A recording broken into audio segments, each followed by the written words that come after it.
Tetrapod limb development के बारे में हम डिस्कस कर रहे हैं। तो सबसे पहले हम एनाटॉमी की बात करते हैं। तो उसमें हमारे पास आता है व्हाट आर टेट्रापोड्स। टेट्रापोड्स क्या होते हैं? Tetrapod means any vertebrate having 4 legs और limbs are known as tetrapod. और वो क्या होते हैं? एग्जाम्पल हमारे पास मैमल, बर्ड्स, रेप्टाइल्स और एम्फीबियंस। फर्दर हमारे पास आता है लिम्ब क्या होते हैं? Projecting paired appendage of an animal body. इसके बाद जो लिम्स है हमारे, वो हमारे पास दो टाइप के होते हैं, फोर लिम्ब और हाइंड लिम्ब। फोर लिम्ब हमारे कौन से होते हैं? Those limb that are found in the front part of animal body like hands और विंग्स। और हाइंड लिम्ब की जब हम बात कर रहे हैं तो those found in the back part of the body, example है लेग्स। इसके बाद एक्सिस फॉर्मेशन कैसे होती है इसमें, उसकी बात कर रहे हैं। तो मेनली हमारे पास तीन टाइप की एक्सिस फॉर्मेशन होती है। तीन टाइप की एक्सिस होती है, proximal distal axis, anterior posterior axis, dorsal ventral axis. तो जो हमारी प्रोक्सिमल डिस्टल एक्सिस है वो मेनली तीन टाइप की होती है, स्टाइलोपोड, ज़्यूगोपोड, ओटोपोड। जो हमारी ह्यूमरस होती है उसको हम स्टाइलोपोड बोलते हैं, जो हमारी टिबिया फेबुला होती है उसको हम ज़्यूगोपोड बोलते हैं, और जो हमारी कार्पस फिंगर्स होती है उसको हम ओटोपोड बोलते हैं। हम उसके बाद एंटीरियर पोस्टीरियर एक्सिस की जब हम बात कर रहे हैं तो उसमें हमारे थंब से लेकर लिटिल फिंगर तक, जो हमारा थंब है वो हमारा एंटीरियर साइड शो करता है और जो हमारी लिटिल फिंगर है वो हमारी पोस्टीरियर साइड शो करता है। देन तीसरी एक्सिस है हमारी डोर्सल टू वेंट्रल एक्सिस। जो हमारा नक्कल है, जो हमारा नक्कल है उस वो क्या करता है? हमारी डोर्सल साइड को शो करता है, और जो हमारी पाम है वो हमारी वेंट्रल साइड को शो करता है। सो इस डायग्राम के थ्रू हमने देखा है कि तीन टाइप की जो एक्सिस फॉर्मेशन होती है टेट्रापोड लिम्ब डेवलपमेंट में, उसके बारे में हमने बात की। टेट्रापोड लिम्ब डेवलपमेंट में जो प्रोटीन्स इन्वॉल्व होते हैं उनके बारे में जब हम बात कर रहे हैं तो वो क्या होते हैं? प्रोक्सिमल टू डिस्टल एक्सिस जो हमारी होती है शोल्डर से लेकर फिंगर तक, उसमें हमारा FGF fibroblast growth factor protein involve होता है। जो हमारी एंटीरियर पोस्टीरियर एक्सिस होती है थंब से लेकर लिटिल फिंगर तक, उसमें हमारा सोनिक हेडजॉग प्रोटीन इन्वॉल्व होता है। और जो हमारी डोर्सल वेंट्रल एक्सिस में नक्कल टू पाम जो हमारी होती है उसमें हमारा WNT7A प्रोटीन इन्वॉल्व होता है। इसके बाद हमारे पास तीन टाइप्स के फंक्शनल डोमेन्स होते हैं, PZ, ZPA, AER। PZ progressive zone, ZPA zone of polarising activity, AER apical ectodermal ridge. Fore limb या हाइंड लिम्ब की बर्ड इनिशिएशन की बात हम यहाँ पे कर रहे हैं। तो यहाँ पे हम देख रहे हैं ये हमारी प्रोक्सिमल डिस्टल एक्सिस है, एंटीरियर पोस्टीरियर एक्सिस है, ये हमारी सोमाइट्स हैं। तो हमारे पास दो टाइप की सेल्स होती है, एक होती है लेटरल प्लेट मिजेनकाइमल और एक होती है हमारी सोमाइट्स। जो हमारी सोमाइट्स हैं वो मसल्स की फॉर्मेशन करती है, और जो हमारी लेटरल प्लेट मेसोडर्मल सेल है वो हमारी बोन्स की फॉर्मेशन करती है, कार्टिलेज की फॉर्मेशन करती है। तो इस रीजन में जब जो हमारी सोमाइट्स हैं, जो हमारी सोमाइट सेल्स हैं वो क्या करती है? हाईली प्रोलिफरेट होती रहती है।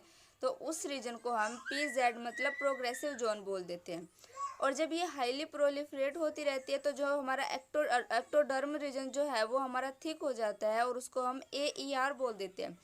जो PZ प्रोग्रेसिव जोन है उसमें यहाँ जस्ट नीचे यहाँ पे हमारा ZPA zone of polarising activity present होता है, और ये मेनली क्या करता है? एंटीरियर और पोस्टीरियर एक्सिस की फॉर्मेशन करता है।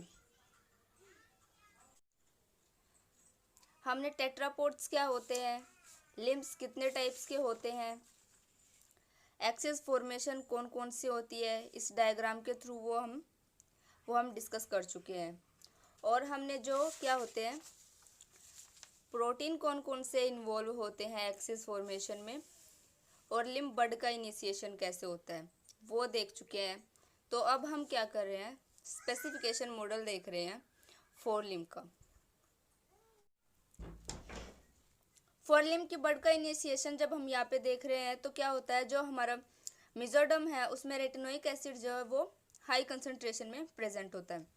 तो रेटिनोइक एसिड का मेन फंक्शन क्या होता है? ये TBX5 को एक्सप्रेस कराता है फोर लिम्ब में। इसके बाद जो ये TBX5 है वो क्या करता है, WNT2B को एक्टिवेट कराता है मेसोडर्मल रीजन में। जो WNT2B है वो FGF10 को एक्टिवेट कराता है, और जो FGF10 है वो एक्चुअली क्या होता है, ग्रोथ फैक्टर होता है। तो क्योंकि ये ग्रोथ फैक्टर है तो ये क्या कराएगा, प्रोलिफरेशन कराएगा सेल्स का, मेसेनकाइमल सेल्स का मेसोडर्मल रीजन में। तो जो FGF10 है वो फर्दर क्या करता है, वो WNT3A को एक्टिवेट कराता है। जो WNT3A है वो FGF8 को एक्टिवेट कराता है। ये जो FGF8 है ये भी ग्रोथ फैक्टर है, और ये क्या करता है, सेल को का प्रोलिफरेशन करवाता है। तो क्या होता है इस स्टेज पे, जो एक्टोडर्मल रिज जो है वो थिक हो जाता है, जो कि हमने बर्ड इनिशिएशन में भी बात कर चुके हैं जिसके बारे में। तो इसके बाद क्या होता है, जो ये FGF10 है, ये FGF10 का काम क्या होता है, ये FGF8 के एक्सप्रेशन को मेंटेन करके रखता है। और जो FGF8 है वो फर्दर क्या करेगा, WNT2B और TBX5 के एक्सप्रेशन को मेंटेन करके रखेगा। इसके बाद इस डायग्राम के थ्रू हम एक बार फिर से देख लेते हैं कि क्या होता है। ये हमारा मेसोडर्म है, ये हमारी एक्टोडर्म है। तो मेसोडर्म में क्या होता है, जो रेटिनोइक एसिड है वो हाई कंसंट्रेशन में प्रेजेंट होता है, और ये क्या कराता है, ये TBX5 के एक्सप्रेशन को TBX5 को एक्सप्रेस कराता है। और जो TBX5 है ये WNT2B को एक्टिवेट कराता है, और ये फर्दर FGF10 को एक्टिवेट कराता है। जो ये FGF10 है ये क्या करता है, मेसेनकाइमल सेल्स का प्रोलिफरेशन कराता है, और क्या करता है, ये WNT3A को एक्टिवेट कराता है।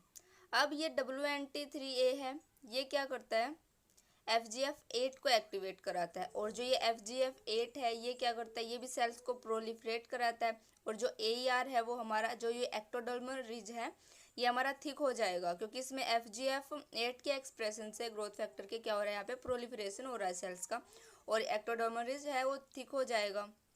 जो हमारी एक्टोडर्म है वो थिक हो जाएगी, तो उसको हम AER बोल देंगे। इतनी बात हो गई।